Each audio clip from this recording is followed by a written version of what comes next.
there's always been a question of like, I feel like I don't fit in. How do I fit in? And at some level, it's like, don't try to fit in. So when I was a little kid, like 6, 7, and 8, my favorite TV show was The Incredible Hulk. So I'd watch the TV show, and I would sort of act it out. When he would Hulk out, I would Hulk out. And when he would like freeze and his eyes would go all big, I'd freeze and my eyes would go all big. I think I related to the Hulk because he was green. Sure, he started out as a white guy, but when he became a superhero, he became green. And so on some level, I think I related to that more because I felt like I can't be white, but I could probably be green. As I grew up, I always felt like I wasn't into the right black stuff. For some reason, I was the only black kid I knew who was into superheroes, or I was the only black kid I knew who was into martial arts. When I turned 21, that's when I started to do comedy.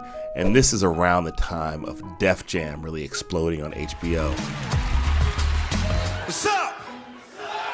Def Jam was heavily influenced by hip hop, and I was not influenced by that. And so there was a sense that I felt like when I stepped on stage as a black comedian, people kind of expected me to do some version of that.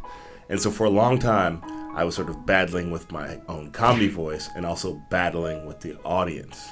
And so I took some time off, which was hard because it had been the thing I wanted since I was a kid.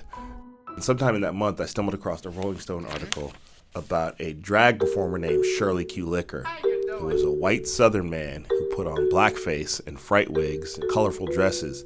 The thing I was mad about was the article sort of had the take of like, is this racist? And for me, the fact that Rolling Stone would sort of take this standpoint of like, I don't know if this is racist or not, just made me incensed and furious. I started to look around the world and I started to see all these times where I would see clear examples of racism. And I was like, look, it's all connected. I think America's racist. October of 2007, I did the first version of the W. Kamau Bell curve, ending racism in about an hour, where if you brought a friend of a different race, you got in 2 for 1. From the first moment I stepped on stage, it felt like, oh, this is the work I'm supposed to be doing. Years later, when I get the TV show Totally Biased, the New Yorker said that my comedy was intersectional progressivism. And I was like, oh, is that what this is? Okay, thanks. The ultimate irony of this is the kid who felt like the ultimate outsider then is trying to connect all the other outsiders so we can all feel like insiders on the outside.